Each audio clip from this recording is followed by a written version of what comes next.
स्त्री का रहस्य क्या है? वही घाटी का रहस्य, और जो स्त्री का रहस्य वही अंधकार का रहस्य, और जो स्त्री का रहस्य वो अस्तित्व में बहुत गहरा है। इसलिए दुनिया के जो प्राचीनतम धर्म हैं वो परमात्मा को पुरुष के रूप में नहीं मानते थे, स्त्री के रूप में मानते थे, और उनकी समझ परमात्मा को फादर या पिता मानने वाले लोगों से ज्यादा गहरी थी।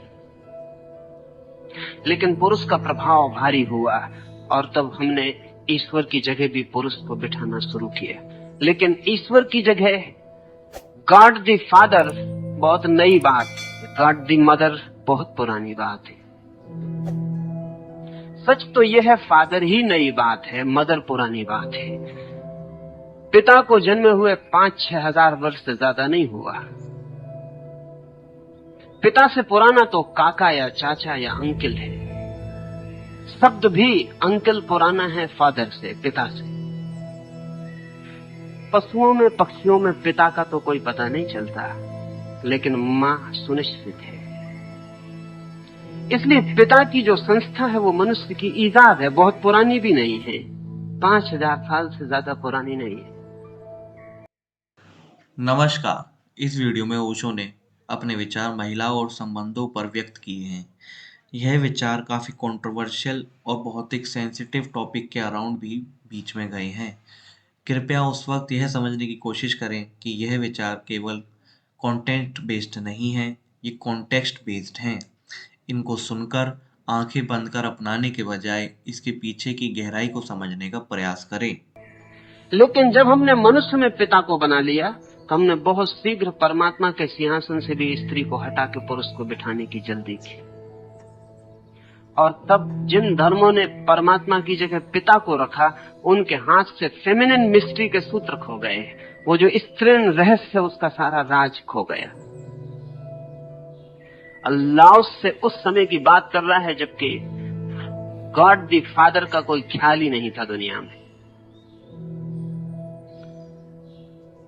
और ये बहुत अर्थों में सोच लेने जैसी बात है।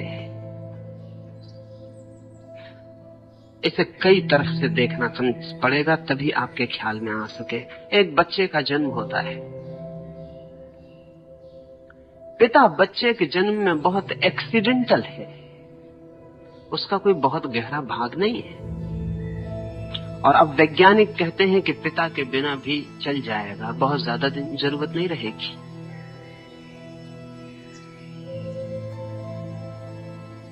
पिता का हिस्सा बहुत ही ना के बराबर है। जन्म तो मां से ही मिलता है, तो जीवन को पैदा करने की जो कुंजी है और रहस्य, वो तो मां के शरीर में छिपा है। पिता के शरीर में वो कुंजी और रहस्य नहीं छिपा हुआ है। इसलिए पिता को कभी भी गैर जरूरी सिद्ध किया जा सकता है। उसका काम एक इंजेक्शन भी कर देगा।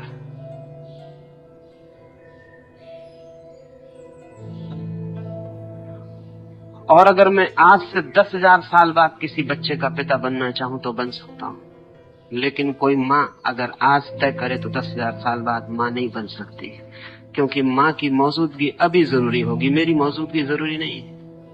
मेरे वीर्य कण को संरक्षित रखा जा सकता है, डीप फ्रीज किया जा सकता है। 10,000 साल बाद इंजेक्शन से किसी भी स्त्री में वो जन्म का सूत्र बन सकता है।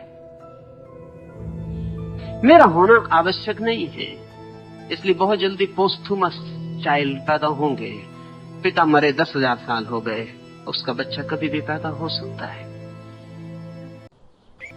क्योंकि पिता का काम प्रकृति बहुत गहरा नहीं ले रही थी। गहरा काम तो मां का था, सृजनात्मक काम तो मां का ही था। मनोवैज्ञानिक कहते हैं इसीलिए स्त्रियां दुनिया में कोई क्रिएटिव काम नहीं कर पाती, क्योंकि वो इतना बड़ा क्रिएटिव काम कर लेती हैं कि और कोई सब्स्टिट्यूट खोजने की जरूरत नहीं रह जाती। एक जीवित बच्चे को जन्म देना।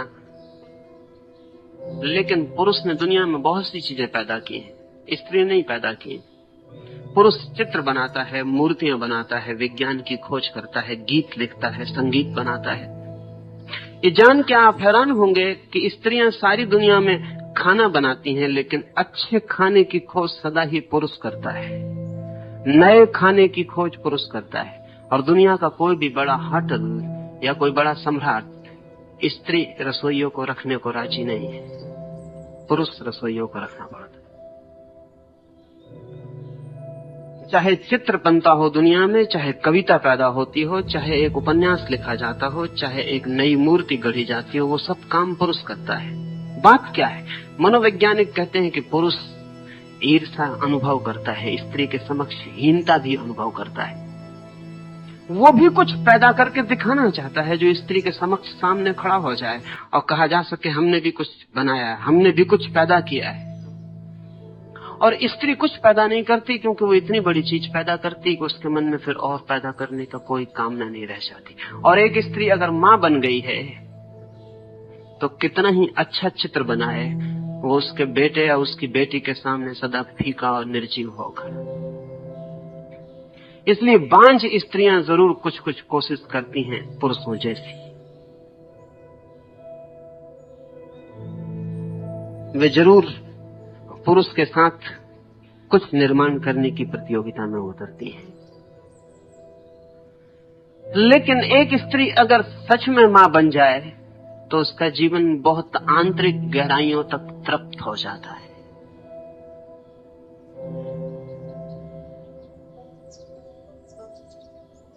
स्त्री को प्रकृति ने सृजन का स्रोत चुना है।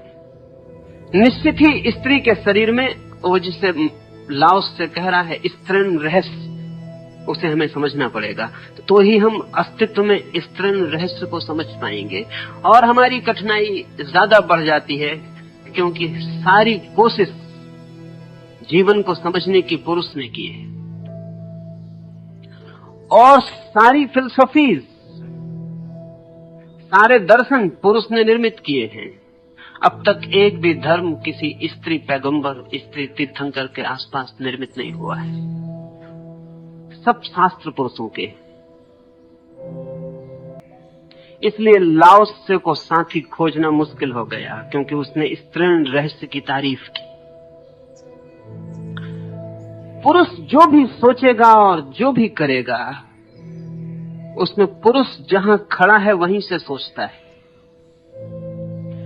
और पुरुष को स्त्री कभी समझ में नहीं आ पाती, इसलिए पुरुष निरंतर अनुभव करता है कि स्त्री बेबूझ, समथिंग मिस्टीरियस, कुछ है जो छूट जाता है। वो क्या है जो छूट जाता है?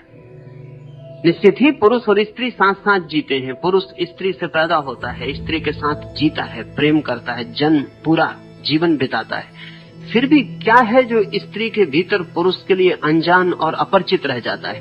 वही अनजान और अपरिचित तत्व का नाम लाओस से कह रहा है फेमिनिन मिस्ट्री, घाटी का रहस्य, अंधकार का रहस्य, निषेध की खूबी। क्या है स्त्री के भीतर? अगर एक स्त्री आपसे प्रेम में पड़ जाए तो भी आक्रमण नहीं करती, प्रेम में भी आक्रमण नहीं करती, प्रेम में भी प्रतीक्षा करती है, आक्रमण का मौका आपको ही देती है। आप कभी किसी स्त्री से ऐसा न कह सकेंगे कि तूने मुझे प्रेम में उलझा दिया, कि तूने मुझे विवाह में डाल दिया। स्त्रियां ही डालती हैं। लेकिन कभी आप किसी स्त्री से ऐसा न कह सकेंगे कि तूने मुझे प्रेम में उलझा दिया, क्योंकि इनिशिएटिव वे कभी नहीं लेती, पहल वे कभी नहीं करती। वही उनका रहस्य खींचना, बिना किसी क्रिया के, बिना किसी कर्म के आकर्षित करना, सिर्फ होने मात्र से आकर्षित करना, जिसको कृष्ण ने गीता में इनेक्शन कहा है, अकर्म कहा है। स्त्री का रहस्य वही है। वो अगर प्रेम में भी गिर जाए तो उसकी तरफ से इशारा भी नहीं मिलता कि वो आपके प्रेम में गिर गई है। उसकी मौजूदगी आपको खींचती है, खींचती है। आप ही पहली दफा कहते हैं कि मैं प्रेम में पड़ गया हूं। स्त्री कभी किसी से नहीं कहती कि मैं तुम्हारे प्रेम में पड़ गई हूं। पहल कभी नहीं करती, क्योंकि पहल आक्रामक है, एग्रेसिव है, पॉजिटिव है। जब मैं किसी से कहता हूं कि मैं तुम्हें प्रेम करता हूं, मैं अपने से बाहर गया, मैंने कहीं जाके आक्रमण किया, मैंने ट्रेसपासिंग शुरू की, मैं दूसरे की सीमा में प्रवेश कर रहा हूं। स्त्री कभी किसी की सीमा में प्रवेश नहीं करती, फिर भी स्त्री आकर्षक है। उसका रहस्य क्या है? निश्चित ही उसका आकर्षण इनएक्टिव है, एक्टिव नहीं है। पुकारती है लेकिन आवाज नहीं होती उस पुकार में, हाथ फैलाती है लेकिन उसके हाथ दिखाई नहीं पड़ते। निमंत्रण दिया जाता है लेकिन निमंत्रण की कोई भी रूपरेखा नहीं होती। कर्म पुरुष को करना पड़ता है, कदम उसे उठाना पड़ता है, जाना उसे पड़ता है, प्रार्थना उसे करनी पड़ती है, और फिर भी स्त्री इंकार किए चली जाती है। और जब भी कोई स्त्री किसी के प्रेम में जल्दी हां भर देती है, तब समझना चाहिए उस स्त्री को भी स्तरण रहस्य का कोई पता नहीं है। क्योंकि जैसे ही स्त्री हां भरती है वैसे ही व्यर्थ हो जाती है। उसका निषेध, उसका इंकार किए चले जाना ही उसका अनंत रस का रहस्य।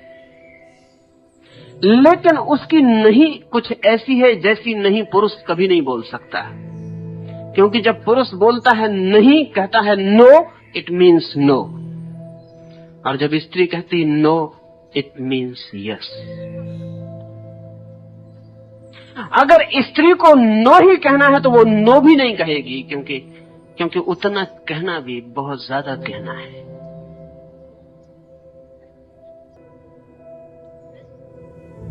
मुल्ला नसरुद्दीन एक युवती के प्रेम में पड़ गया, बहुत परेशान घर आके अपने पिता को कहा है, चिंतित उदास है। तो पिता ने पूछा है इतना चिंतित क्यों है नसरुद्दीन? नसरुद्दीन ने कहा कि मैं बड़ी मुश्किल में पड़ गया, जिस स्त्री के पीछे मैं 9 महीने से चक्कर लगा रहा हूं, आज उसने सब बात ही तोड़ दी। पिता ने कहा तू ना समझ, स्त्री जब कहे नहीं तो उसका अर्थ नहीं नहीं होता। नसरुद्दीन ने कहा वो तो मैं भी जानता हूं, लेकिन उसने नहीं नहीं कहा, उसने कहा कि तू कुत्ता। नहीं उसने कहा ही नहीं, अगर वो नहीं कहती तो अभी मैं और 9 वर्ष चक्कर लगा सकता था।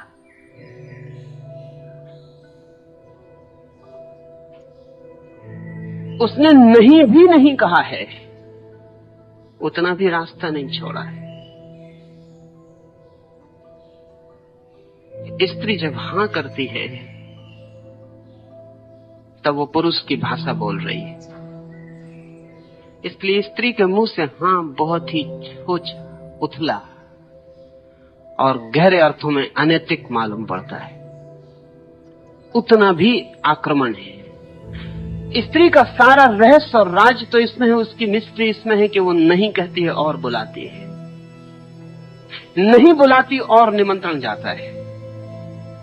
अपनी ओर से कभी कोई कमिटमेंट स्त्री नहीं करती, सब कमिटमेंट पुरुष करता है, सब प्रतिबद्धताएं पुरुष की हैं। और इस भ्रांति में कोई पुरुष ना रहे कि स्त्री ने कुछ भी नहीं किया है। स्त्री ने बहुत कुछ किया है, लेकिन उसके करने का ढंग निषेधात्मक है, घाटी की तरह, अंधेरे की तरह। निषेध ही उसकी तरकीब है, दूर हटना ही पास आने का निमंत्रण है, उसकी बचने की कोशिश ही बुलावा है। ये फेमिनिन मिस्ट्री है, और इसमें और गहरे उतरेंगे तो बहुत सी बातें ख्याल में आएंगी। स्त्री संभोग की दृष्टि से भी निषेधात्मक है, पैसिव है। इसलिए दुनिया में स्त्रियों के ऊपर कोई बलात्कार का जुर्म नहीं रखा जा सकता। किसी स्त्री ने लाखों वर्ष के इतिहास में किसी पर बलात्कार नहीं किया है। स्त्री के व्यक्तित्व में बलात्कार असंभव है। पुरुष बलात्कार कर सकता है, करता है, और 100 में 90 मौके पर पुरुष जो भी करता है वो बलात्कार ही होता है। 100 में 90 मौके पर, उन मौकों पर नहीं जो अदालत में पकड़े जाते हैं। पति अपनी पत्नी के साथ भी जो संबंध निर्मित करता है उसमें 90 मौके पर बलात्कार होता है, क्योंकि स्त्री चुप है, उसकी चुप्पी हां समझी जा सकती है। और जो हमने व्यवस्था की है समाज की पति के प्रति, हमने उसका कर्तव्य बांधा हुआ है। पति उससे प्रेम मांगे तो वो चुप होकर दे देती है, लेकिन अगर उसके भीतर उस क्षण प्रेम नहीं था तो पति का ये प्रेम बलात्कार होगा। लेकिन पुरुष बलात्कार कर सकता है क्योंकि पुरुष का पूरा व्यक्तित्व आक्रामक, एग्रेसिव है, हमलावर है।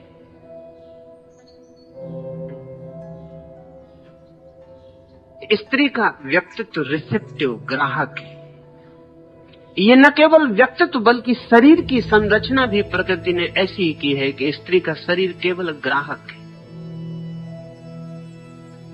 पुरुष का शरीर आक्रामक है।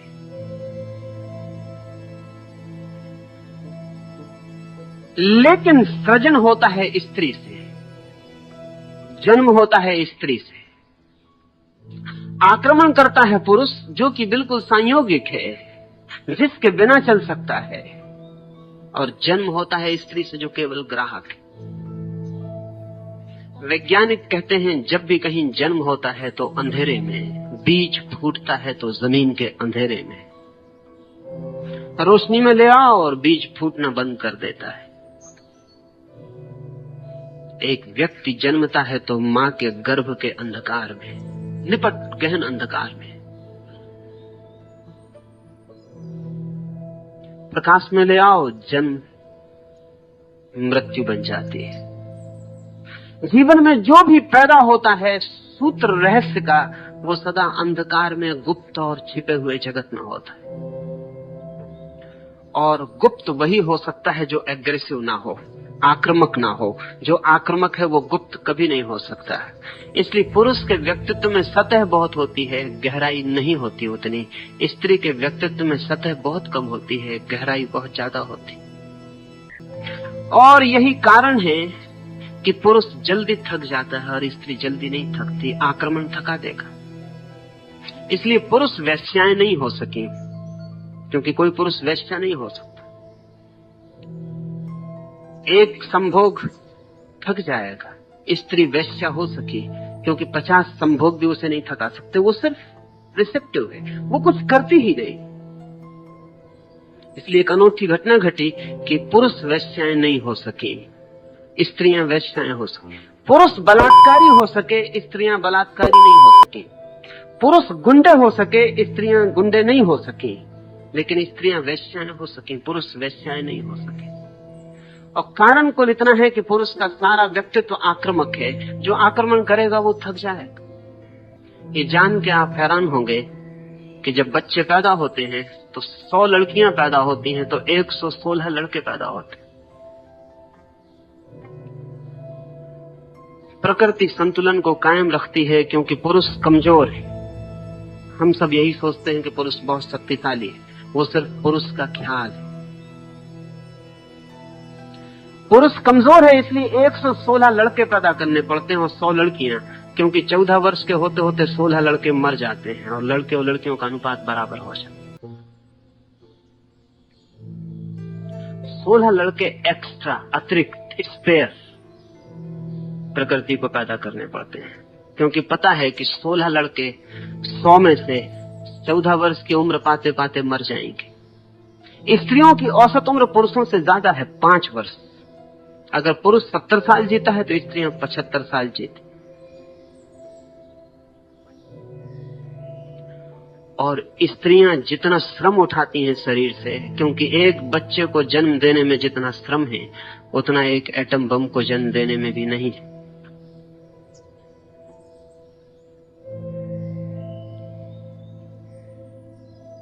एक स्त्री 20 बच्चों को जन्म दे और फिर भी पुरुष से 5 साल ज्यादा जीती।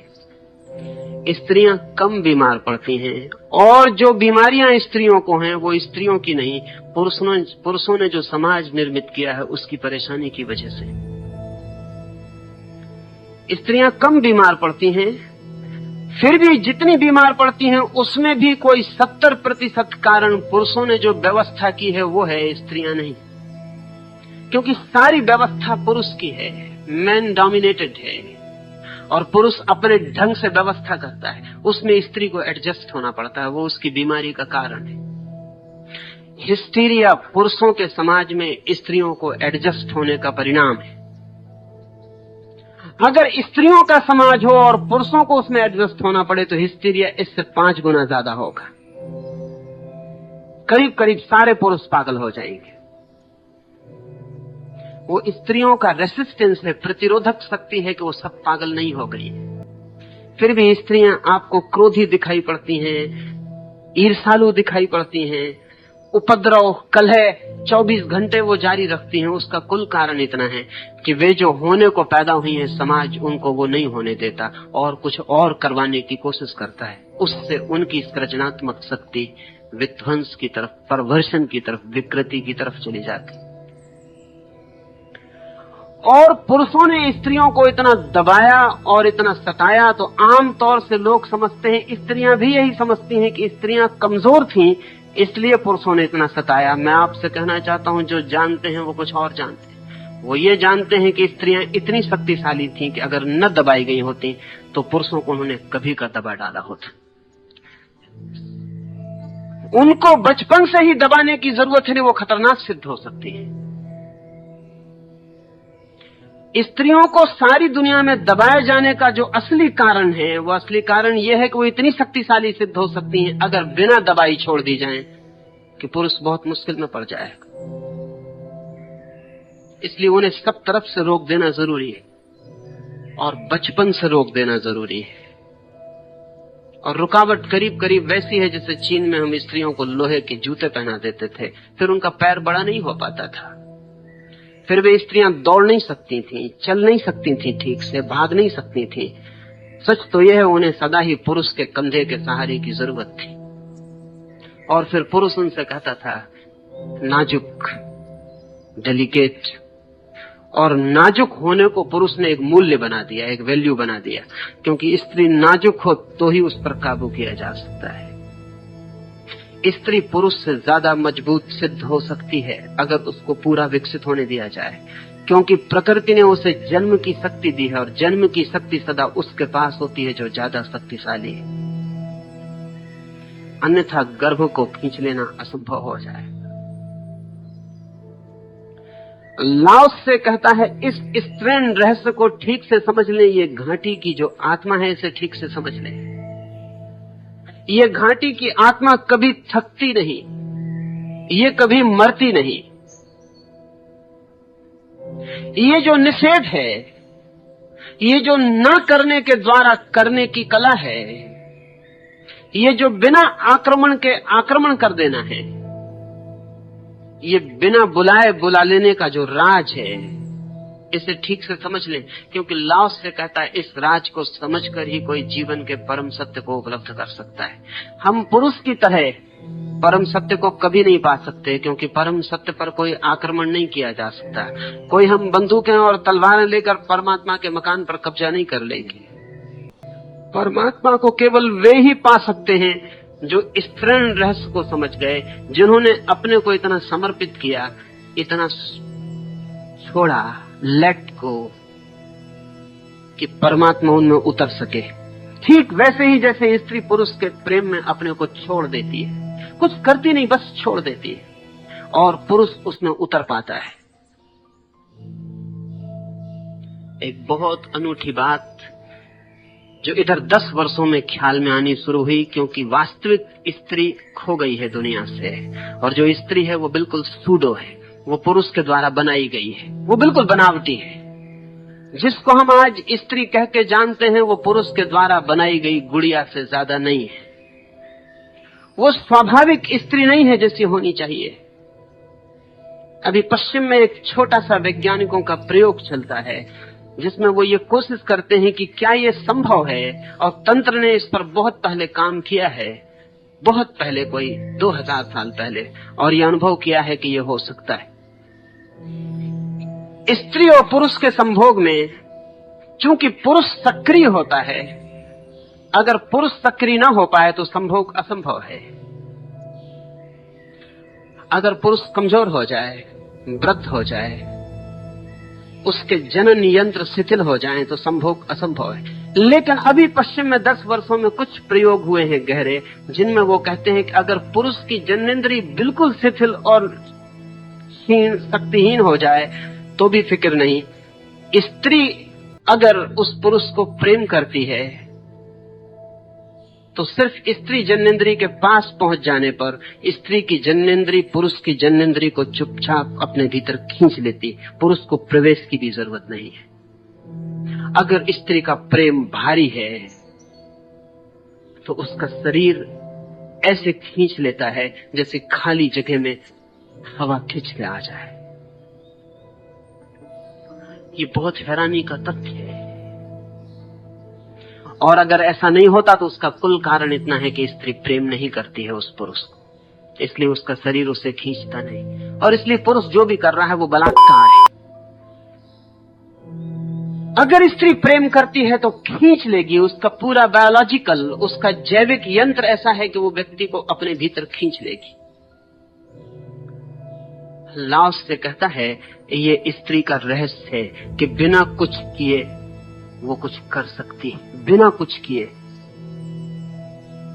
पुरुष को कुछ भी करना हो तो करना पड़ेगा। धर्म का रहस्य भी स्त्रीण। अगर कोई परमात्मा को पाने जाए तो कभी ना पा सकेगा, और कोई केवल अपने हृदय के द्वार को खोलकर ठहर जाए तो परमात्मा यहीं और अभी प्रवेश कर जाता।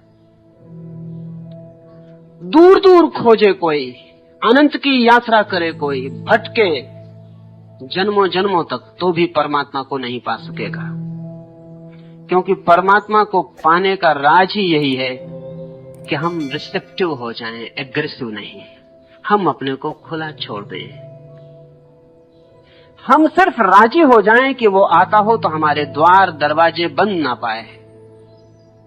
हमारा प्रेम इतना ही करे कि वो एक पैसिव अवेटिंग, एक निष्क्रिय प्रतीक्षा बन जाए। स्त्री जन्म जन्म तक अपने प्रेमी की प्रतीक्षा कर सकती है, पुरुष नहीं कर सकता। पुरुष प्रतीक्षा जानता ही नहीं है। पुरुष के मन की जो व्यवस्था है उसमें प्रतीक्षा नहीं है, उसमें अभी और यही इंस्टेंट सब चाहिए। इंस्टेंट काफी भी, इंस्टेंट सेक्स भी, अभी। इसलिए पुरुष ने विवाह ईजाद किया, क्योंकि विवाह के बिना इंस्टेंट सेक्स अभी संभव नहीं है।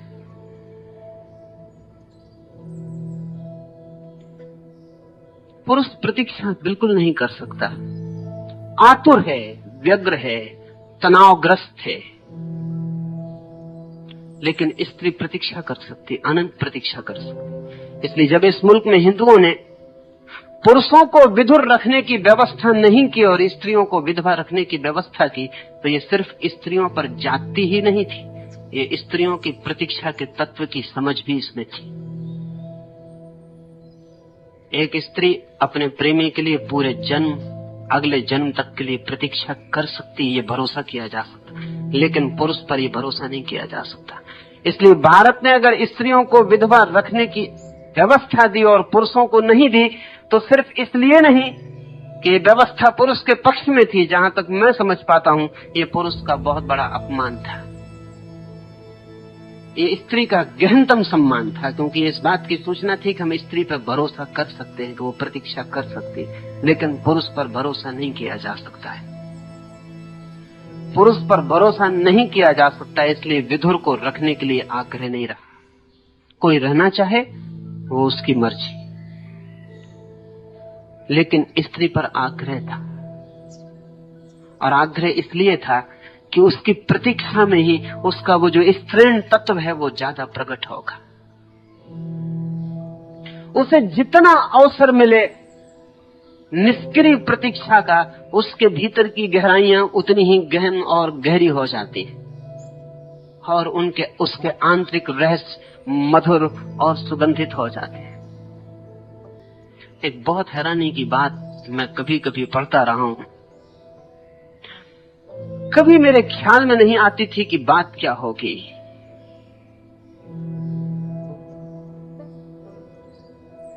कैथोलिक प्रीस्ट के सामने लोग अपने पापों की स्वीकृतियां करते हैं, कन्फेशन करते हैं।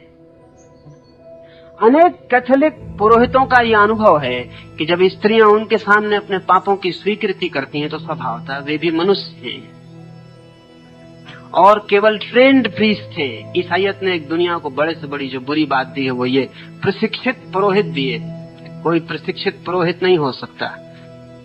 प्रशिक्षित डॉक्टर हो सकते हैं, प्रशिक्षित वकील हो सकते हैं, लेकिन प्रशिक्षित पुरोहित नहीं हो सकता। उसी तरह जैसे प्रशिक्षित पोएट कभी नहीं हो सकता।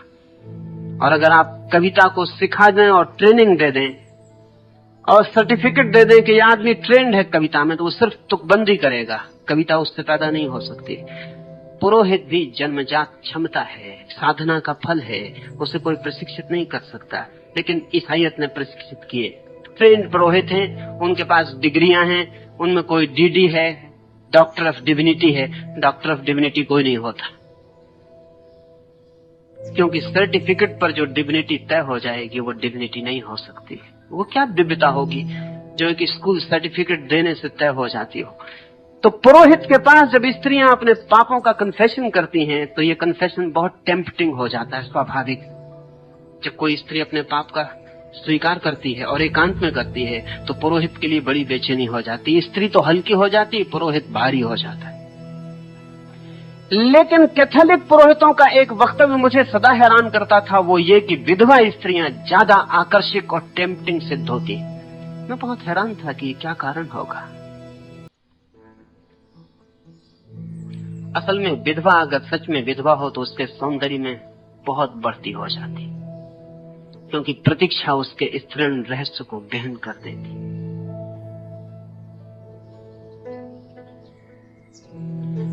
कुंवारी लड़की में जो रहस्य होता है वो प्रतीक्षा का है। इसलिए सारी दुनिया में जो समझदार कौमें थी उन्होंने तय किया कि कुंवारी लड़की से ही विवाह करना, क्योंकि सच तो यह है कि जो लड़की कुंवारी नहीं है उससे विवाह करने का मतलब है कि आपको स्त्री के रहस्य को जानने का मौका ही नहीं मिलेगा। वो रहस्य पहले ही खंडित हो चुका, वो स्त्री छिछली हो गई है।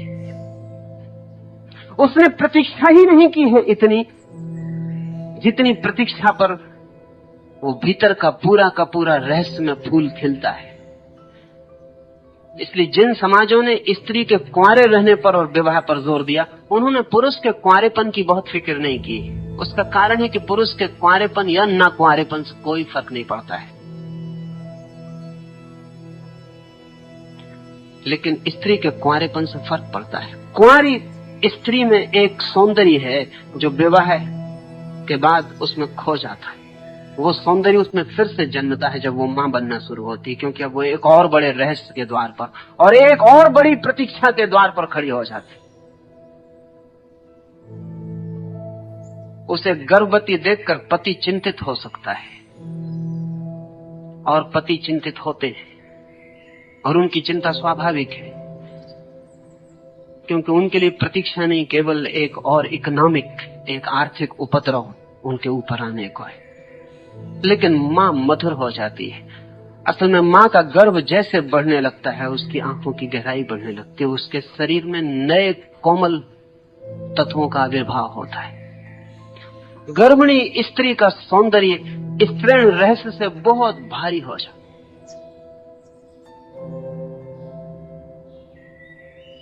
ये क्या होगा रहस्य? ये पैसिविटी इज द सीक्रेट। अब मां बनने के लिए कुछ उसे करना तो पड़ता नहीं। बेटा उसके पेट में बड़ा होने लगता है, उसे सिर्फ प्रतीक्षा करनी होती, उसे कुछ भी नहीं करना होता।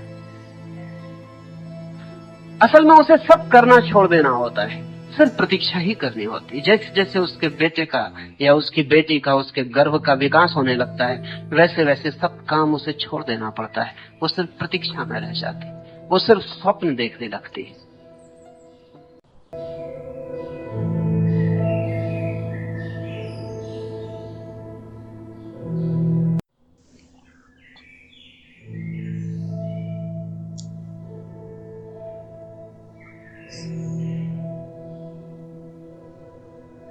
नमस्कार, स्वागत है आपका इस एक और नई वीडियो के, इस एक और नई डीपर डाइव सेक्शन में। सबसे पहले मैं पूछना चाहूंगा, ये थर्सडे वाली वीडियो आपको फाइनली कैसी लगी?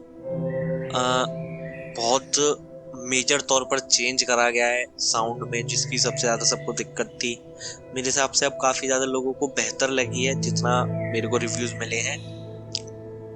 जिन लोगों ने नहीं सुनी अब जाके सुने, जो उनको दिक्कत थी पुरानी वाली हमारी थर्सडे वाली वीडियो में, भैया वो आवाज बहुत मैकेनिकल टाइप आती है और जो भी दिक्कतें थी वो हमने काफी हद तक सॉल्व कर दी है। काफी हद तक के मेरे हिसाब से बहुत एक परफेक्ट टोन है। 10 आउट ऑफ 10 नहीं है ऑब्वियसली, इम्प्रूवमेंट तो हम उसमें करते रहेंगे। लेकिन आपको वो कैसी लगी, आपके उस पर क्या विचार है, आप उसको जरा सुनकर हमको जरूर बताएं। अब आपको जो दिक्कत आती थी वो दिक्कत नहीं आएगी। अगर आपको वो सब सही लगती है तो हम फ्रीक्वेंसी और भी ज्यादा बढ़ा सकते हैं, क्योंकि उसके रिगार्डिंग हम फिर वीडियोस की लेंथ को भी छोटा बड़ा कर सकते हैं। आप बताएं वो आपको वीडियो कैसी लगी। एक ट्रायल टाइप वीडियो समझ लीजिए। थर्सडे की वीडियो वैसे डालते ही थे, लेकिन इस चेंज के साथ पहली बार डाली है, तो आप प्लीज सब लोग जिसने नहीं सुनी है कृपया जाके सुने। इस वीडियो में भी आपको आई बटन पे क्लिक करोगे तो वहां पे मिल जाएगी, डिस्क्रिप्शन में जाओगे तब भी वो वीडियो मिल जाएगी। शिव सूत्र के नाम से है वो। शिव सूत्र का थंबनेल है उस वीडियो का। टाइटल भी वही है, शिव सूत्र, लोनलीनेस एंड अवेकनिंग, कुछ ऐसे ही है। Loneliness and attachment, sorry awakening, loneliness and attachment. तो जिसने नहीं सुनी है वो जाकर जरूर सुने और उनके क्या विचार है उसके बारे में जरूर बताएं। एक और, हाँ, इसमें डीपर डाइव सेक्शन को शुरू करने से पहले एक और बात जो बोलनी जरूरी है कि ये जो भी आपने विचार सुने हैं, ये जिस भी तरीके से आपने शब्द सुने हैं, बहुत एक आपत्तिजनक बहुत लोगों को लग भी सकते हैं। अगर इसको समझने की कोशिश करें तो नहीं भी लगेंगे, लेकिन काफी कहूंगा मैं नेकेड ट्रुथ के तरीके से बोल दिए गए हैं और काफी कॉन्टेक्चुअल बेस्ड हैं सारी बातें जो इस स्पीच में आपने सुनी है। तो इनको आप डायरेक्ट कुछ, जैसे आप देखते हो रील्स वगैरह में कुछ शॉर्ट्स कट करके या किसी एक पर्टिकुलर 15 सेकंड 20 सेकंड की क्लिप को आप शब्द समझ के उनको फॉलो करने लग जाओ, या वो उस पर्पस से वीडियो बिल्कुल नहीं है। प्लीज मेरा आपसे बहुत एक हाथ जोड़कर विनती समझ लो, ये बहुत एक सेंसिटिव टॉपिक पर वीडियो है। ऐसी एक वीडियो है आपकी नो फैप के रिगार्डिंग, वो एक बड़ी वीडियो हो जाती है। तो अभी मैं उसके लिए वेट कर रहा हूँ कि थोड़ी ऑडियंस में आए और देखे बड़ी बड़ी वीडियोस, क्योंकि अभी लोग ज्यादा बड़ी वीडियोस देख नहीं रहे, तो वो वीडियो जब डालूंगा मैं। लेकिन अगर आपको इस वीडियो के पीछे मेरी बस यही है आपसे विनती समझ लो, आप एक रिक्वेस्ट समझ लो कि एक 15 सेकंड या 20 सेकंड के टॉपिक को उठाकर मत बैठ जाना कि ये यहाँ पे बात ऐसे बोली गई है या ये यहाँ पे बात वैसे बोली गई है, क्योंकि सारी बात वही है कि पूरी कॉन्टेक्चुअल बेस्ड है। अगर आप कोई भी कॉन्टेक्स्ट हटा दोगे तो आपको बातें ऐसी लगेंगी कि ये तो इनअप्रोप्रिएट हैं और ऐसे कैसे बोल दिया। और एक और बात है कि किसी की भी कोई भी बात आप पूरी तरीके से मानो मत, जानो। ऐसी बात अगर आपने स्पीच में सुनी है तो क्यों किसी ने कही है, क्या उसके पीछे की वजह है, क्या असलियत में उसका कॉन्टेक्स्ट, उसको जानो समझो। कुछ मानने से हम लोगों को किसी को भी कुछ नहीं मिलेगा।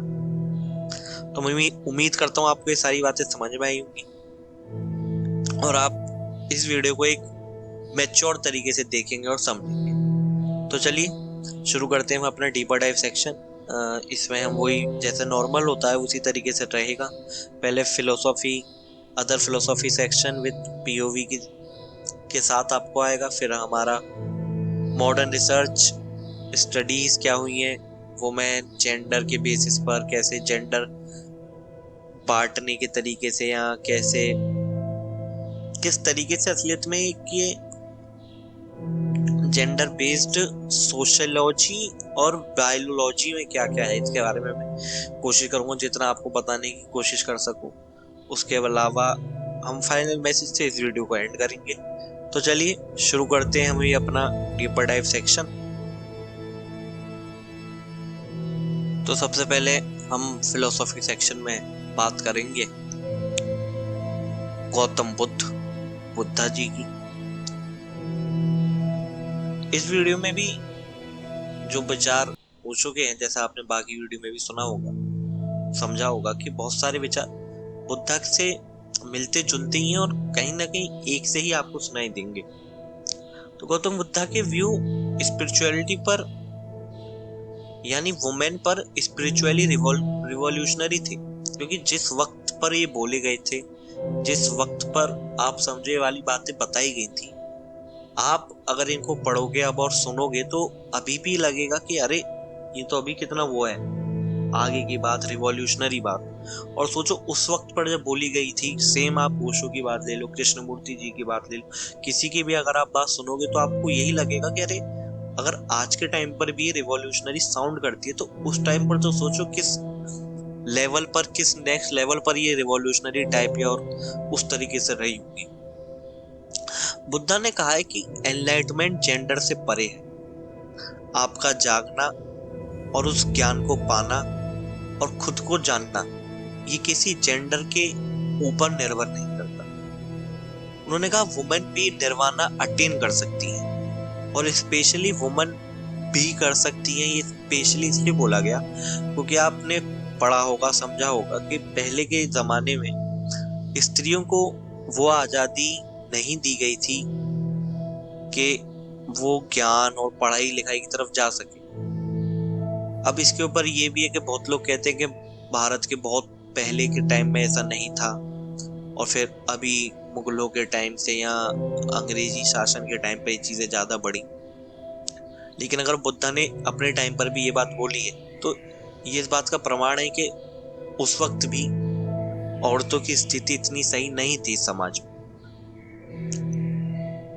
ये आप सुनो, अगर इसी चैनल पर है किताब सिंपलेस्ट फिलोसॉफी करके, उसमें वो बोलते हैं कि अगर जब चोरी नहीं हुआ करती थी पहले के जमाने में तो बुद्धा ने क्यों चोरी न करने की शिक्षा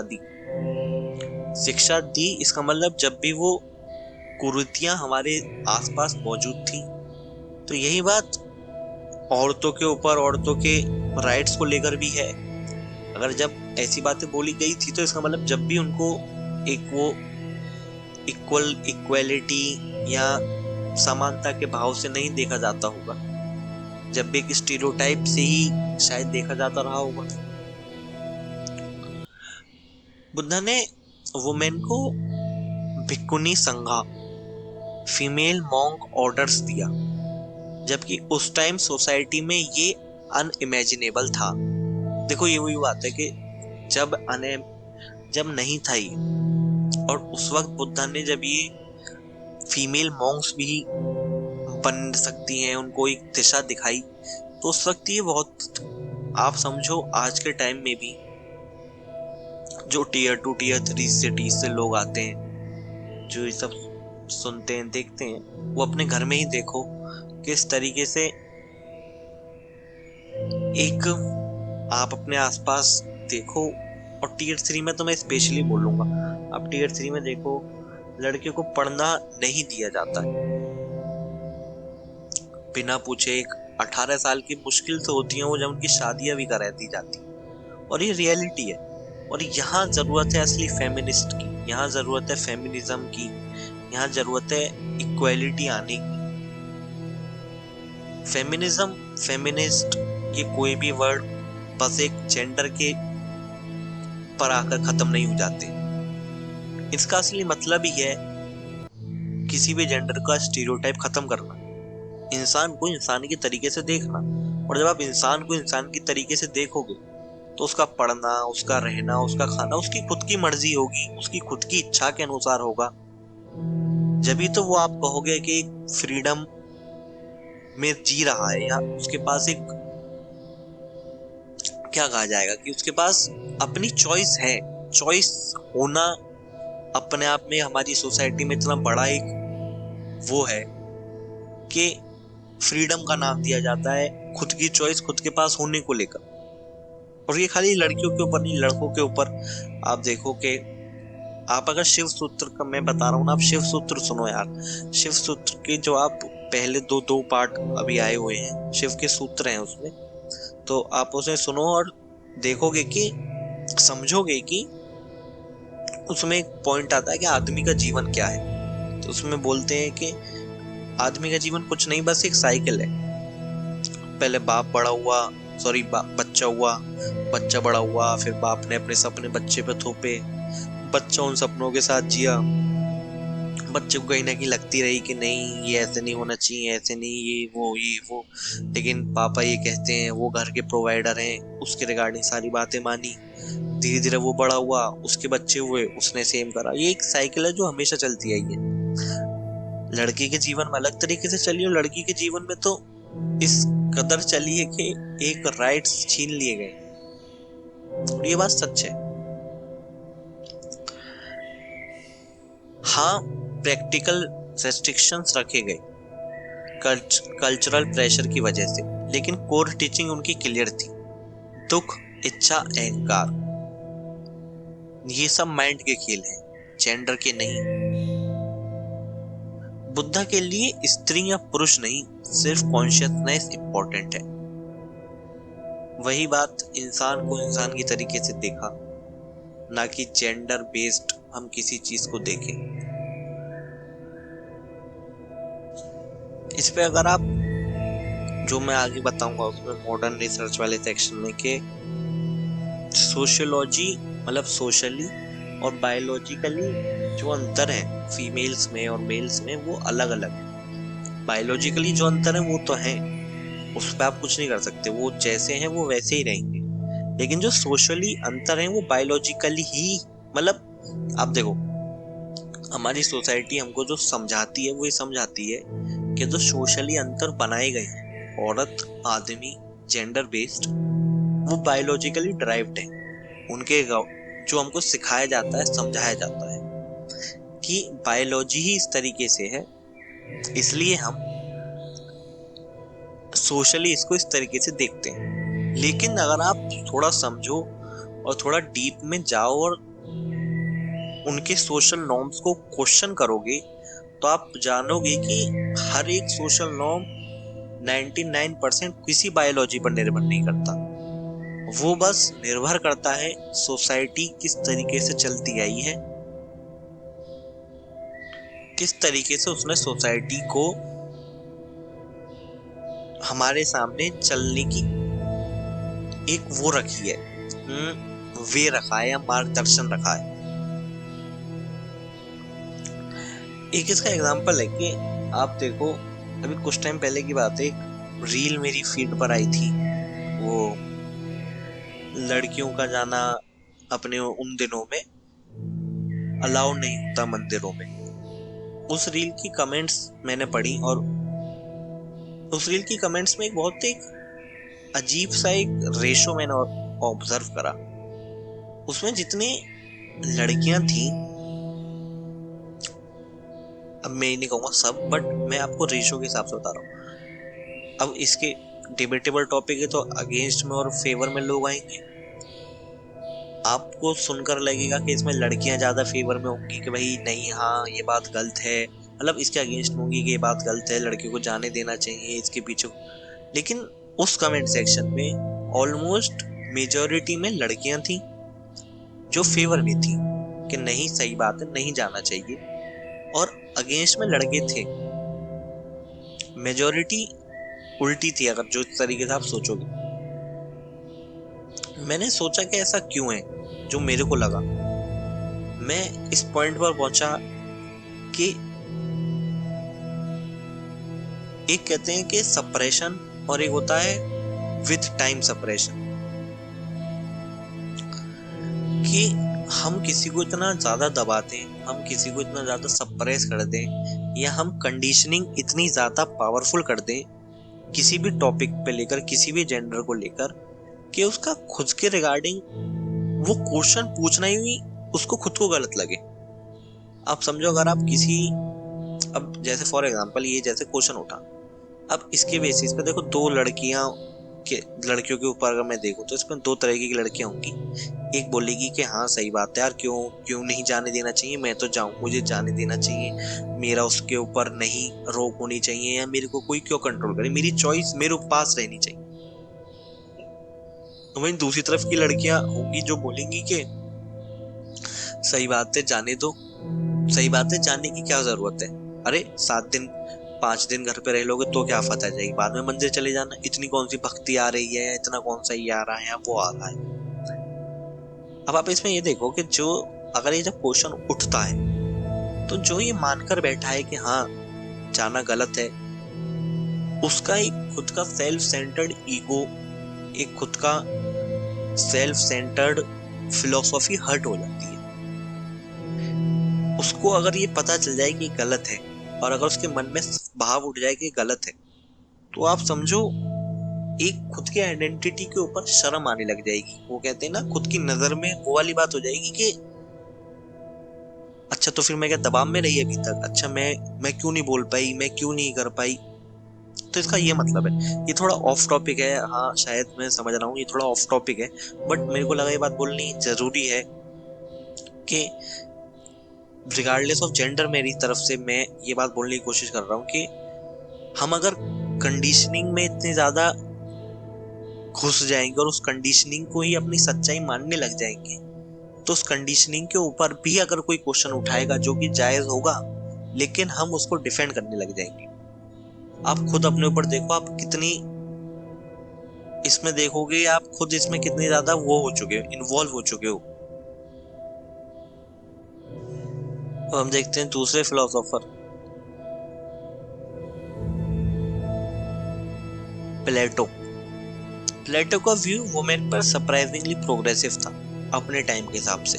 अब किसी भी फिलोसोफर को आप अगर पढ़ोगे जो जिन्होंने बातें बोली है, आप यही पाओगे उनके व्यू उस टाइम के हिसाब से बहुत ज्यादा प्रोग्रेसिव थे।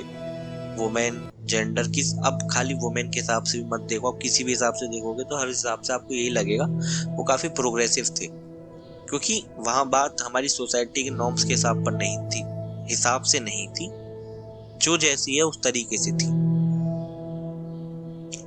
प्लेटो का कहना था कि सोल का कोई जेंडर नहीं होता। उनके अकॉर्डिंग मैन और वुमेन दोनों की आत्मा एक जैसी होती है, बस बॉडीज अलग होती हैं। बायोलॉजिकली अंतर होते हैं जो होते हैं, उसके अलावा कुछ अंतर नहीं होता।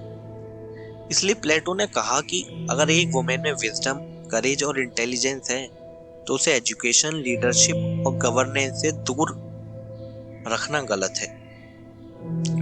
अपनी फेमस बुक रिपब्लिक में उसने यह तक बोला कि वुमेन भी रूलर्स और गार्जियंस बन सकती हैं, लेकिन लिमिटेशन ये थी, लेकिन वो मानते थे कि बायोलॉजिकली अंतर है, वुमेन और मैन बायोलॉजिकली अंतर हैं, और उसके रिगार्डिंग उनका कहना था कि हमें जो अंतर है देखो अंतर रहेंगे। इक्वालिटी का मतलब ये नहीं होता कि हर चीज समान हो जाए। जैसा उसने बताया कि औरत के अंदर ममता होती है, एक औरत का प्यार और एक आदमी का प्यार अलग अलग होता है। इसका एक पार्ट 2 भी है, ये ना पूरा नहीं है अभी, इसमें ना भी कुछ हिस्सा रह रहा है। अगर आप बोलोगे तो मैं इसका पार्ट 2 डालूंगा, उसमें भी कुछ और बातें हैं। तो शायद प्यार वाला पॉइंट उस पार्ट में है, इसमें मुझे कोई याद नहीं आ रहा। आप अगर बोलोगे तो मैं इसका पार्ट 2 जरूर डालूंगा। तो ओशो कहते हैं कि आदमी का प्यार और औरत का प्यार अंतर है तो वो रहेगा, ममता में अंतर है वो रहेगा, बायोलॉजिकली नहीं, वो कुछ अंतर हैं जो हैं, और वो ही अंतर एक दूसरे को पूरा करते हैं। हमको उनको नर्चर करना होगा, उनको बढ़ावा देना होगा, उनको समझना होगा, ना कि इक्वालिटी की दौड़ में ये कर सकता है मैं ये कर सकती हूँ उसके पीछे नहीं भागना। फिजिकली जो अंतर रहेंगे वो वैसे के वैसे ही रहेंगे, उसको हम बेटर कर सकते हैं, कुछ और तरीके से देख सकते हैं, लेकिन उनके पास कुछ अलग स्ट्रेंथ्स हैं, स्ट्रेंथ्स पर खेलना होगा, ना कि उसके रिगार्डिंग डिस्क्रिमिनेशन करना। अब हम बात करते हैं मॉडर्न साइंस रिसर्च क्या कहती है। जैसा कि मैंने बताया था कि वो जेंडर रोल्स वाली बात, उसके रिगार्डिंग एक रिसर्च हुई, American psychological association APA, gender and identity studies. इस APA की मल्टीपल स्टडीज ये क्लियरली बोलती हैं, पहली बात, जेंडर रोल्स बायोलॉजिकली फिक्स्ड नहीं होते, वही जो मैंने बोला सोशली तौर पर ही बनाए गए हैं मेजरली, 99% 1-2% है जो बायोलॉजिकली भी प्रूवन है। बाकी रोल्स, जेंडर के रोल्स जो हमारे सामने हैं सोसाइटी में, बायोलॉजिकली डिफाइंड नहीं। ये स्टडी से पता चलता है कि बचपन से ही टॉयज, लैंग्वेज, रिवॉर्ड और पनिशमेंट के थ्रू लड़की कैसी होती है ये सिखाया जाता है। ट्रू। आपने देखा होगा, और आपकी बहन है, बड़ी दीदी, छोटी बहन है कोई, अगर आप इतनी समझ रखते हो तो आपने अपने घर में ही देखा होगा, आपने खुद के साथ देखा हो। एक सबसे बड़ा एग्जाम्पल रोने के ऊपर एक वीडियो भी है हमारे चैनल पर, आप देखो। Man should cry, title man should cry है, लेकिन वीडियो का टॉपिक, सारी बात रोने के आसपास खुद के अंदर के इमोशंस को एक्सप्रेस करने के ऊपर है, ना कि उनसे भागने के ऊपर। रोते हो तो लड़की हो गए, ऐसा कपड़े पहन लिया अरे लड़की जैसे हो गए, ऐसे बोल दिया अरे लड़की जैसा बोल दिया, ऐसा खा लिया लड़की जैसा। मतलब डिफाइंड है कि कैसा लड़की का होगा और कैसा लड़के का होगा। फाइंडिंग्स, स्टडीज की फाइंडिंग से पता चलता है कि girls are praised for being nice, quiet and pretty, और वहीं दूसरी तरफ हम देखते हैं कि boys are praised for being bold, assertive, risk taking. और ह्यूमन साइकोलॉजी कहती है कि जिसके आपको प्रशंसा,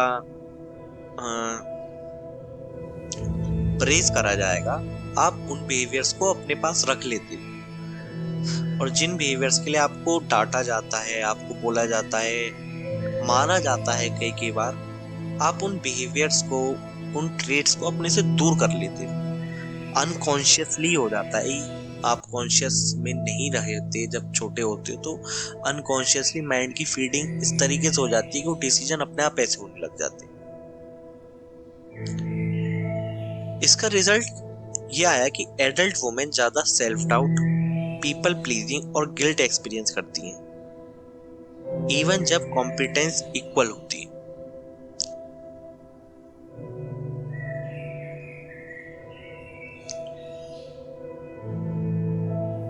WHO के अकॉर्डिंग न्यूरो साइंस और मेंटल हेल्थ के आसपास ये स्टडी हुई, इसमें ये पाया गया कि सेक्सुअल ऑटोनॉमी और मेंटल हेल्थ इसके टॉपिक थे। तो WHO की स्टडी बताती है जहां वुमेन को सेक्सुअल चॉइस, बॉडी ऑटोनॉमी या डिजायर को सप्रेस करना पड़ता है, वहां एंजाइटी, डिप्रेशन और डिसोसिएशन ज्यादा होती है। सप्रेशन कभी भी मॉरलिटी के इक्वल नहीं होता। सप्रेशन असलियत में साइकोलॉजिकल डैमेज, जो मैंने बोला, जो वो एग्जांपल जो दिया था, वो जो मैंने कमेंट वाली बात बताई थी आप लोगों को, देखो वही है बात। Suppression equal to psychological damage. Suppression धीरे धीरे, अगर आप किसी को एक कमरे में बंद कर दोगे और बोलोगे अब तू यहाँ से बाहर नहीं निकलेगा, तुझे बस 2 टाइम का खाना मिलेगा और यहीं रहना है, यहीं जीना है, आप समझो ये हो गया हार्ड सप्रेशन।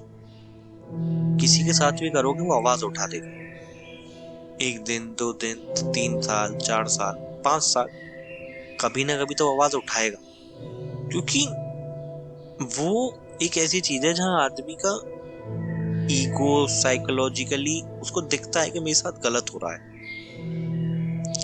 वहीं दूसरा सप्रेशन, जहां बहुत धीरे धीरे, बीच बीच में रिवॉर्ड भी देते हो, चुपचाप सप्रेस भी करते हो, अपनी अपनी बातें मनवाना भी चाहते हो, लेकिन बीच बीच में आजादी दे देते हो, so called typical Indian parents method.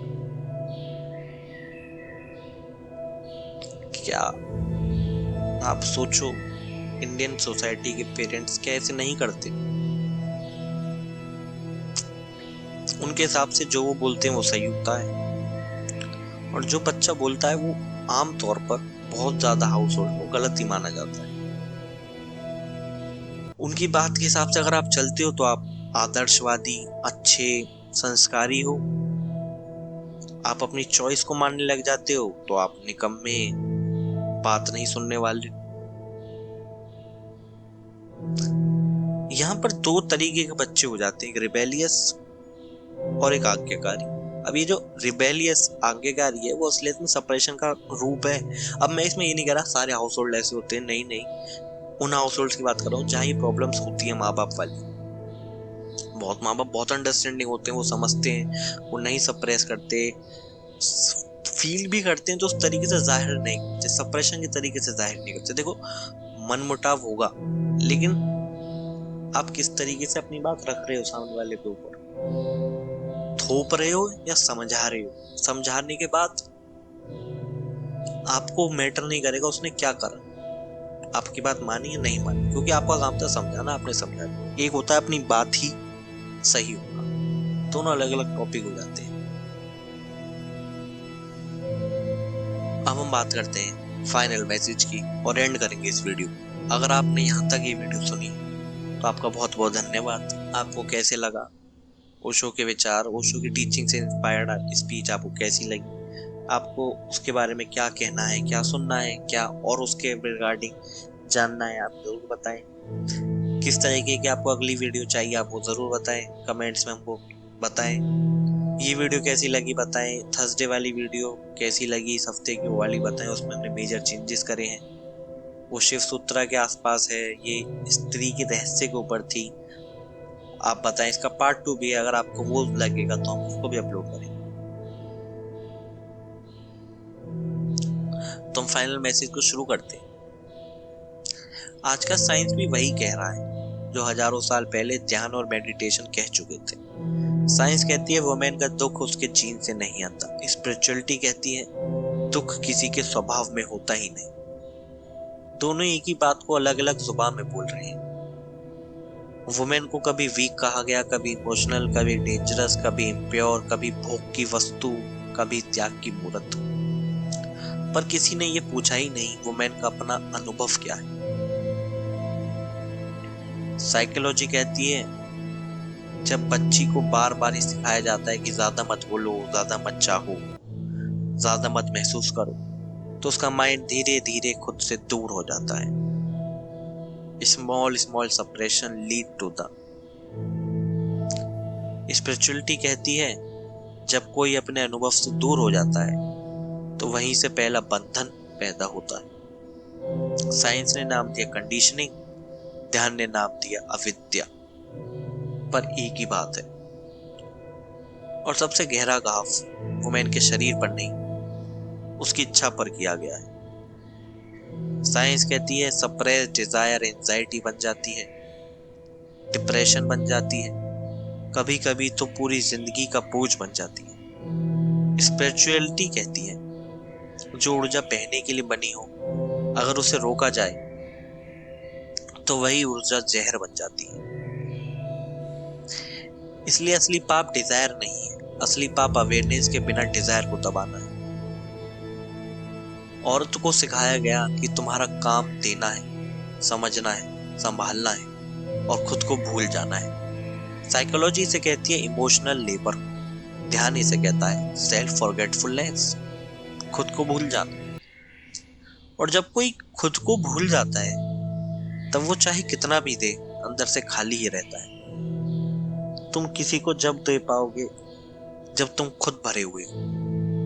किसी ग्लास में जग पानी जब भरेगा जब जग में पानी। स्पिरिचुअलिटी ने यही कहती है कि वुमेन अलग है या मैन अलग है, ये बात नहीं है। वो कहती है अवेयरनेस का कोई जेंडर नहीं होता। और शायद सबसे बड़ा भ्रम ये रहा है कि वुमेन को समझा जा सकता है, नहीं, वुमेन को अलाउ किया जा सकता है। अलाउ टू बी, ना रोल में, ना आइडियल में, ना सेक्रीफाइस, बस होने में। साइंस कह रही है, स्पिरिचुअलिटी ने याद दिला रही है, फ्रीडम का मतलब ये नहीं कि तुम किसी के खिलाफ हो जाओ। फ्रीडम का मतलब है कि तुम खुद के साथ आ जाओ। और जब वुमन औरत खुद के साथ होती है तो सिर्फ औरत नहीं रहती, वो जीवन बन जाती है, वो लाइफ बन जाती है, एक लिविंग बीइंग बन जाती है। जो हम सब हैं। हम सब एक हैं, हम सब के अंदर भगवान है और भगवान परमात्मा सब एक है।